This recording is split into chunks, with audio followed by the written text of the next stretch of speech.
आखिर जर्मनी में आर्थिक मंदी आई क्यों? जर्मनी यूरोप का एक बहुत बड़ा देश है।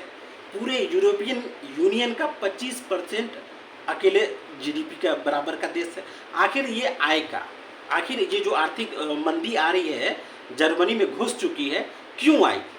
जर्मनी के खुद की नीतियों की वजह से आई है, जर्मनी के सरकार की नीतियों की वजह से आई है। जर्मनी एक ऐसा देश है जो प्रथम विश्व युद्ध में भी आगे था, दूसरे विश्व युद्ध में भी आगे था, और तीसरा अगर विश्व युद्ध होगा, ठीक ना, तो इसमें ये आगे रहेगा। ये हमेशा यही करता है। अब इसकी वजह से रिसेशन आ गया, जर्मनी में आर्थिक मंदी आ गई। इसको पुतिन जो रूस का राष्ट्रपति है उसको 1000 बार समझाया था, अरे बेटा ऐसा मत करो, बाबू भैया ऐसा मत करो, नुकसान तुम्हारा हो जाएगा, लेकिन जर्मनी ने माना ही नहीं, ठीक ना। देखिए अब इस पर बार चर्चा करते हैं। जर्मनी में जो आर्थिक मंदी है, तो अब क्या है कि ये पुतिन जो रूस के राष्ट्रपति हैं वो उनसे बात करना चाहते हैं, ठीक है। अब यहाँ देखिए कि यूरोप का पहला देश जहाँ पे आर्थिक मंदी आ जाएगी। आर्थिक मंदी कैसे आती है? 2 तिमाही यानी 3 महीना 6 महीना में अगर जीडीपी में निगेटिव गिरावट होती है तो वह देश आर्थिक मंदी में चला जाता है। तो यहाँ पे शॉपिंग बंद हो गया, डिमांड घट गई, सप्लाई घट गई, विनिर्माण ठप है, बेरोजगारी है, गरीबी है, पैसा बचत हो ही नहीं रहा है, एक दुष्चक्र बन गया है। इस चक्र में जर्मनी घुस गया है। अब समस्या क्या हुआ, जब यूक्रेन वार हुआ तो ये जर्मनी ने रूस पे ताबड़तोड़ प्रतिबंध लगाए और लगवाए भी। इससे क्या हुआ कि रूस से तेल आपूर्ति बहुत बुरी तरह से प्रभावित हो गया। तो यूक्रेन क्राइसिस की वजह से गैस महंगी हो गई।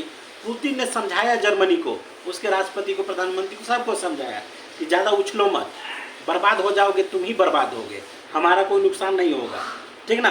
तो फिर भी रूस पे प्रतिबंध लगाना जारी कर गया। सरकार को चेताया था, सरकार को इनके अर्थशास्त्रियों ने, जर्मनी के अर्थशास्त्रियों ने चेताया था कि उससे पंगा मत लो या उस पर प्रतिबंध मत लगाओ, तो अपने पैर पे कुल्हाड़ी मत मारो।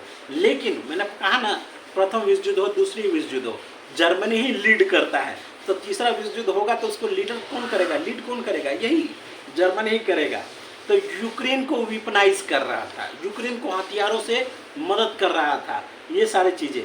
अब बेचारी की स्थिति ऐसी है कि जनता जर्मनी के जो नेता हैं उनके खिलाफ सड़कों पे उतर गई है, ठीक है। अब वो कह रहे हैं कि ठीक है, पुतिन जी से बात करेंगे, अपने पैर पर कुल्हाड़ी मार के पूरी जर्मनी को बर्बाद करके मंदी में घुसा के पुतिन से बात करें। यही पुतिन तो बार बार समझा रहा था, ये पुतिन तो बार बार तुम लोग को समझाता है। पूरे वेस्ट जितने भी पश्चिम यूरोप के देश हैं सबको समझाया है, खतरा रूस से नहीं, खतरा तुम्हें अमेरिका से है, ठीक है। नाटो एक बना दिया है, आपको ऐसा लगता है नाटो ग्रुप में है हम रूस से बच जाएंगे। अरे नाटो बना किस लिए था? यूएसएसआर का विघटन हो गया, काम खत्म, नाटो गया। अब स्वतंत्र रूप से या अपना यूरोपियन यूनियन की तरफ से आगे बढ़िए आप। अमेरिका के चक्कर में ये पड़े रहते हैं सुबह शाम। अमेरिका जो बोल दिया वही 100% जितने भी पश्चिम यूरोप के देश हैं एक लाइन से बोलना चालू कर देते हैं। तो किसी के पीछे लघु मत बनो, अपनी अर्थव्यवस्था को स्वतंत्र बनाओ, ठीक ना। क्या जरूरी है? यूक्रेन में जो लड़ाई हो रहा था, लड़ाई भी तुम्ही लोगों ने यूक्रेन को उकसा के करवाए और उसका परिणाम तुम्ही भुगतो। आखिर यूक्रेन को बढ़ाया किसने? तुम्ही लोगों ने बढ़ाया है कि आ जाओ बेटा, आ जाओ, नाटो में दे देंगे, ले लो टिकट ले लो। इसके चक्कर में मरवा दिया उसको पुतिन से, इतनी विभत्स तरीके से मरवाया। अब उसके चक्कर में तुम्हारी अर्थव्यवस्था डूब गई। हद बेवकूफ़ी है, हद बेवकूफ़ी। जियो पॉलिटिक्स के नाम पे तुम लोग जो कर रहे हो ना, दुनिया में दुनिया में जहाँ कहीं भी जियो पॉलिटिकल लफड़ा होता है उसमें अमेरिका, उसमें पश्चिम यूरोप का पूरा हाथ होता है। ये लोग दोनों इतने कमीने देश हैं जो शांति से न रहेंगे और न किसी को रहने देंगे, बवाल पे बवाल करते हैं। यूक्रेन का बवाल भी इन्हीं लोगों ने किया है और आज इनके घर में आग लग गई उसी बवाल की वजह से। तो लगेगी, जैसी करनी वैसी भरनी। जय हिंद, जय भारत।